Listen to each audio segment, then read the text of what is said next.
Now, as the nation grieves for the victims of the Boston bombing and as investigators dig into the brothers' radical history, Massachusetts taxpayers, they're learning a very unsettling fact, and that is that their hard-earned money may have been used to fund terror. Now, state officials confirmed to the Boston Herald that suspect number one was living on taxpayer-funded state welfare benefits.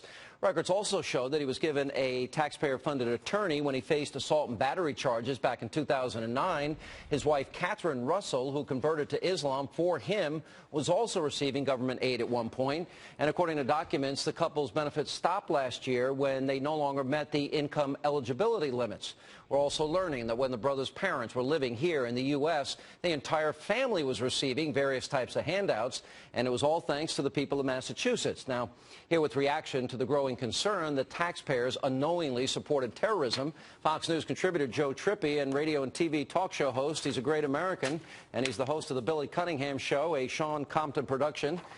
Billy Cunningham, how are you, both of you? Good to see you.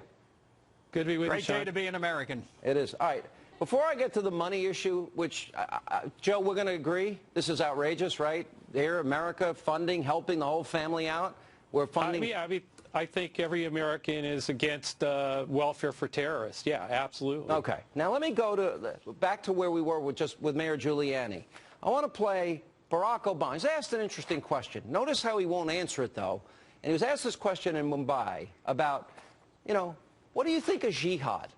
Listen to how he cannot say what is so obvious, that radical Islamic jihadists hate us and are at war with us. Watch this. What is your take or opinion about jihad? The phrase jihad has a lot of meanings within Islam. And is subject to a lot of different interpretations. But I will say that, first, Islam is one of the world's great religions. And more than 1 billion people who practice Islam, the overwhelming majority, view their obligations to their religion as ones that reaffirm peace and justice and fairness and tolerance. I think all of us recognize that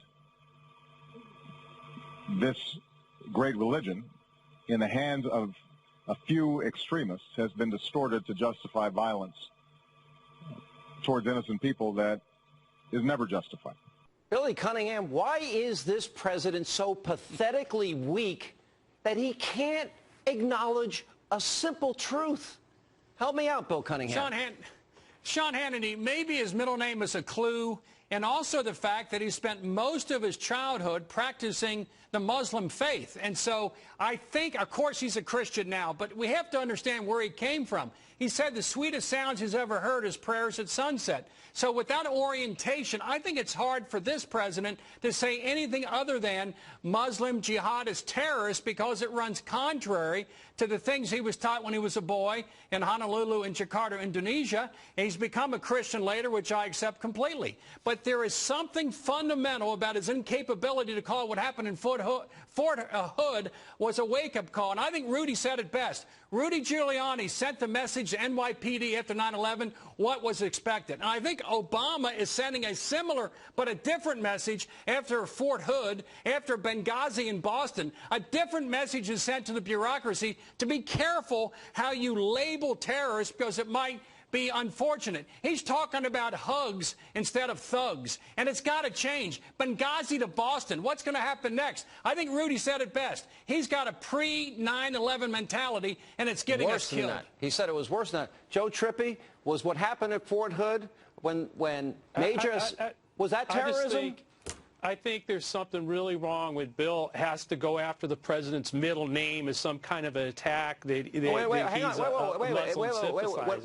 Cunningham was quoting the New York Times, Nicholas Kristof, who quoted Obama saying there's nothing more beautiful in the world than prayer at sunset when he went to a Muslim school. New York Times. New York Times. Look, the fact of the matter is, Joe, the truth will set you free. Yeah, Bill, I know.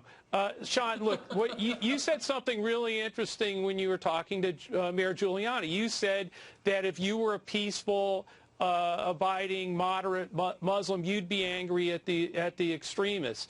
I think President Obama tries to speak to the moderate, peaceful Muslims and make it tougher. That's a nice excuse. When is he going to? Wait a minute. No, Joe. Joe, wait a minute. What he said to the American people, the official Obama line. Wait a minute. The official Obama line on Fort Hood is that this was an incident of workplace violence. Joe Trippi, that is a lie. He's lying to the American people. He wouldn't even use the term war on terror for the longest time. What the hell is wrong with this president that he cannot acknowledge that there are radical Islamic jihadists that think if they strap bombs on their own kids and blow up innocent people that 72 virgins await them in heaven? Tell me, Joe, is that true or not true? What's true? I think, first of all, I don't sit here using words like lie. I tried not to use those about George Bush. It's a lie. When he was president. Was not workplace violence, you enjoy Joe. saying that. I know you enjoy saying it was a lie, Sean. It was a lie. I got that. I don't like being, you know, I have kids, and my kids can do things wrong like every other kid's going to do things wrong. But you know what gets them in more trouble, Joe Trippi, in the Hannity household? Who? When they lie about it. Yes. Right. Bill Cunningham, did our president lie to the American people? He massaged the truth to such a point I couldn't understand it. And Joe did bring up a point for once. 99% of American Muslims think about this country the way we three think about it. The other 1% are a big problem. Well, the 1%, but the problem is around the world, in the Middle East and North Africa and Iran and Saudi Arabia and Egypt, we're watching the rise of radical Islamists. And not only are we not calling it out for what it is, we're giving them F-16s, Joe Trippi, and paying for it. Sean, they have to recruit from the peaceful, moderate Muslims and bring them over, which, by the way, somehow happened to these two, potentially could have happened to these two as well. That's what we're trying to stop. More with Trippi and Cunningham when we come back. He was controlled by FBI like for 5 years. They knew what my son was doing. They knew what actions and what the sites on internet he was going. They used to come home. They used to come and talk to me. They used to tell me that, you know, that they are controlling his. All right, that was the mother of the Boston bombing suspects. We're going to have more of that tape where she actually uses the words Allahu Akbar coming up later. Still with me, Billy Cunningham and Joe Trippi. All right, Joe, I want to go back because this is important, because I think the American people need to be told the truth. Was Fort Hood workplace violence, as we're being told, or was it an act of terrorism, as Major Hassan used the words himself, Allahu Akbar? Well, I mean, I personally think it was terrorism, but I don't, you know, I'm not into the legal stuff. I'm not a lawyer, and I don't understand. I don't understand what the issues are in the case legally that may make it. When somebody before they kill somebody and they say Allahu Akbar, do you think there's a good indication that that might be a radical Islamic terrorist? Just your best intellectual guess. You're a smart guy. No, I'm saying that I just start this whole conversation by saying I personally think it's terrorist. Yeah, but you're kind of dodging. You don't know the facts, and I'm giving you more information. No, I think there are legal reasons. It's the same thing why we're not charging these necessarily using enemy combatant status against Tsarnaev. There are legal reasons you don't do those things. It is what it is, isn't it? All right, now the next question is, let's go to the Miranda. You're an attorney, Bill Cunningham.